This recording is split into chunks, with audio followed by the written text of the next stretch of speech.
Praise the Lord. God bless you.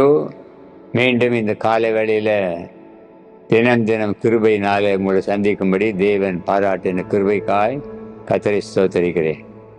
தொடர்ந்து நம்ம இந்த சிலுவையினால என்ன நன்மைகள் பார்க்கிறோம்.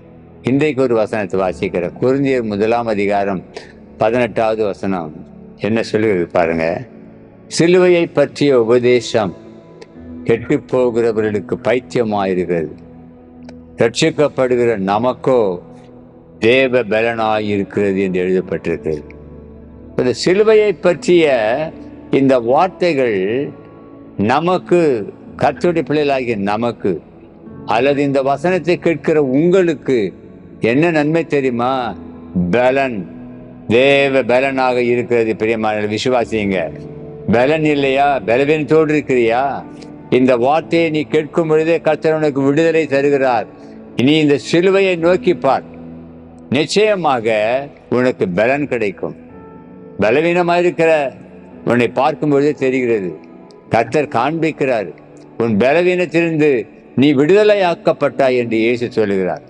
எப்படி? சிலுவை, மேன்மையான சிலுவை, மேன்மை பாராட்டுகிற சிலுவை.